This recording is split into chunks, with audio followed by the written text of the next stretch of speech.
Hello,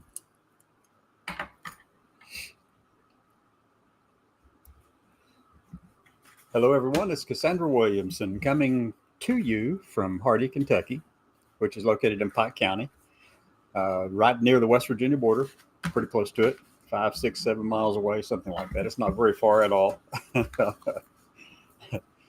So, yeah, this whole region is hillbilly country. This is Appalachia, and it is a deep red area of the country, obviously. Not obviously, I suppose, but that's what it is. It's deep red. But the difference is the people here are decent human beings. They don't get up in other people's faces and into their business when they don't need to. And they don't try to tell other people how to live their lives. So they have a live and let live attitude here in these hills, and that's very much appreciated. And I've met a lot of different people up in a lot of different hollers around here.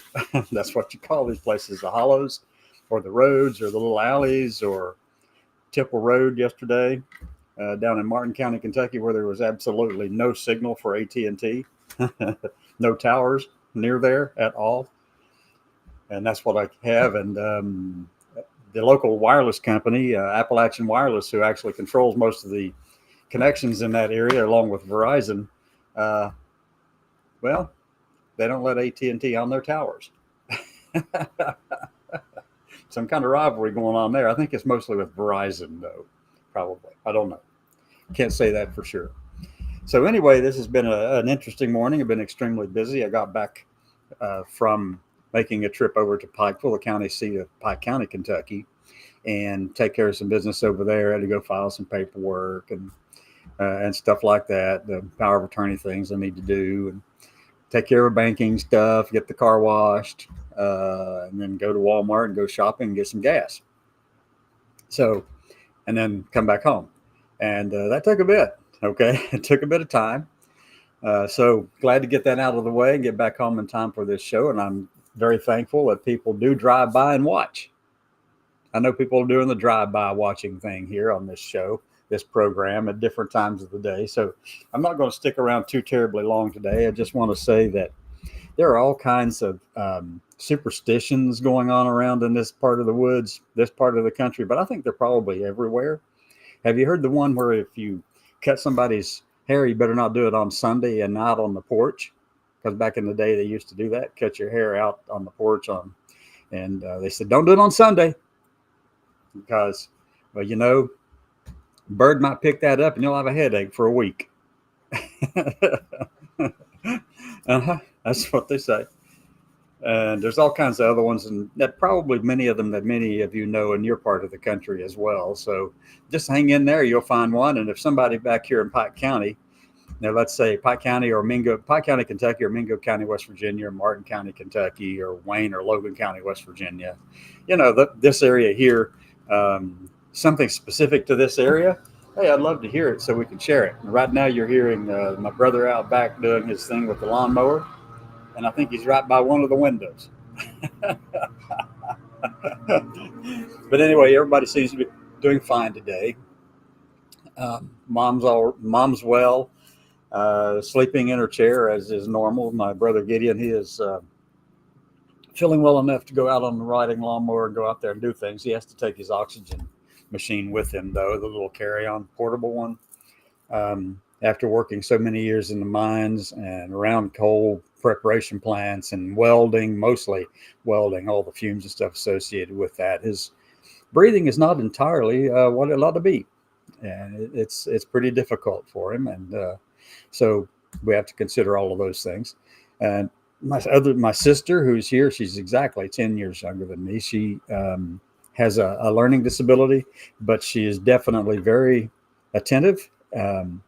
She has to use a wheelchair to get around. And so I end up doing a lot for them, fixing their meals for Mom and Gideon and Irma, and making sure everything is all ready for them. And, you know, doing the dishes and medicine management, stuff like that, getting them to their appointments and things that, you know, I'm so glad and so thankful that I have that opportunity to be here and to do this, to be here for them. And it just means the world to me. And I like to acknowledge all of them. They are, I love my family, wherever they may be. let me see, my children around the country. Let me see, I got a son in Tucson, Arizona. He'll be he'll be 40. Oh my God, he'll be 40 um, here really soon. And then his oldest daughter will be 18 in this month too. And then his youngest daughter, well, she lives in Wisconsin, and his other daughter lives in Texas. And I've tried to tell him, I said, look, son, if you haven't figured out where these kids are coming from, it's because you started dating the women who were in the control boxes for the Predators at Nellis Air Force Base in Wyman. I said, look, I know y'all the same rank, and it's not really fraternization to that extent or bad or anything like that, but these kids are coming from there.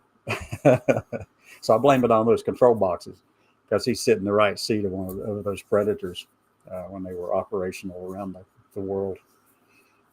And so before his retirement, not retirement, but he was riffed out. I think it was 2015 when he was riffed out. Then they wanted him back a year later. Imagine that. So anyway, that's my son, and I'm very proud of my son, and I'm happy that of all his accomplishments and of his children. I mean, can't really tell. You can't really tell someone what the love for your grandchildren is like, and until that you have grandchildren of your own, and then you begin to realize, oh my goodness, somebody tried to tell me about this, but there's no way they could actually explain it in a way that made any sense. It's different. It's hugely different. So a lot of stuff going on in the news today, but I'm trying to be a little bit more interesting beyond just the fact that our nation seems to be hell bent on trying to eradicate transgender people and LGBT people in this country, and they're going to continue doing that because that's what they want to do, and that's what was one of the main foremost topics that's in Project 2025 that the Heritage Foundation put out. And I mean, it was one of on page 3 and 4 of the foreword written by Dr. Kevin Roberts of the Heritage Foundation, that mandate for leadership. It had all of that stuff in there. It delineated everything they wanted to do in order. And after they got through all of their talking stuff and everything like that, these are the first things they went after. They went after the cultural things. Then they started talking about the economy and the Veterans Administration and everything else, the military and DOD and USAID and all those things. I mean, this was the top priority, and it still is, by the way.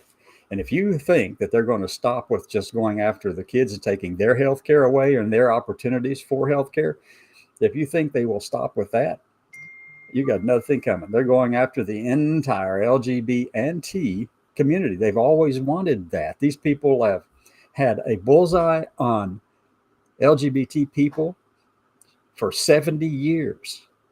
And they finally found a way to go after them, and that is by targeting and making a big deal out of transgender Americans. We've been here all along from the very beginning, but yet I'm talking about the very beginning of the country.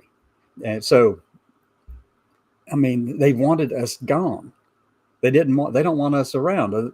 Their version of Christianity, and it's their version, has no empathy, has no compassion, has no understanding or acknowledgement of what love actually is. When the golden rule, which says, be paraphrasing, when it says love your neighbor as yourself, well, if they don't do that, they say they do in a Christian way, but if that's the kind of love that they want to express, then it's more like hate. It resembles hate, and it is hate. You just kind of shielded a new word, just like whenever we use the word democracy here, and then you see it in the name of a country like the North Korea or the old Soviet Union, they use democracy and all kinds of different things. We're not talking about the same thing. That's what it is. And we're talking about the love that has been shown to people for such a long time, and the golden rule. Well, the violation of it that we see every day, everywhere we go, the violation is that They say they love you, but I don't know. That definition is more like what you'd find somewhere else. It is not the Christian kind of love. It is not. No way. It's got so much anger and resentment and vitriol towards groups of people they don't like. They would have been the ones who stood up there and said, no, don't go down there and talk to those lepers.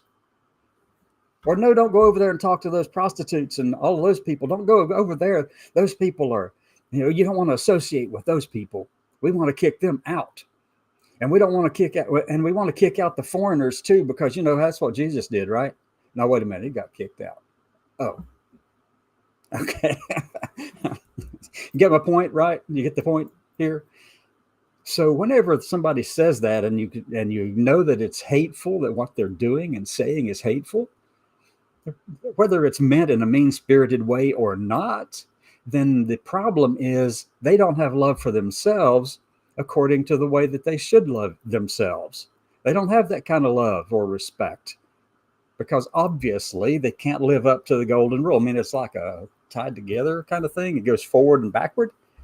Love your neighbor as yourself, but if you don't love yourself, and you're hating on your neighbor, well, you don't love yourself. I mean, that's the way this works. Really, that's the way it works. Why is that so hard? I don't know. Who knows? I mean, the Supreme Court of the United States, I'm reading an article right now in The Hill, and the title of the article is Supreme Court to Consider Reviving the Mississippi Evangelist Challenge to Protest Ordinance. Well, this evangelist is one of those people who's going and yelling at people they don't like and calling them all kinds of names and every kind of name in the book, from whore to sissy and everything else. Really? Really? I mean, absolutely, you have a right to say those kind of things and to say it, within a reasonable space. But the Supreme Court's going to take this thing up, and they'll probably rule that he can say what he wants, where he wants, without regard to the consequences. I don't know. It's just, we're in that period of time that's very cyclic in nature, where right now we're in this height of cultural conservatism running the country, and they're trying to change everything academically across the federal government. This is not new. And if you think this is just something that just currently happened, no, there's cycles of this. There are cycles of this. Whenever cultural things start taking foothold in the country, conservative cultural things and issues and ideas and people, they push back against it, and they figure out a way to get to the top of that curve again, and then they lose it again, and they get back. And this is the way the world works. Anyway, I talked more than the 3 minutes. I actually put 13 on here. So you all have a great day. Come back this evening at 6. Bring your friends with you. I'll see if I can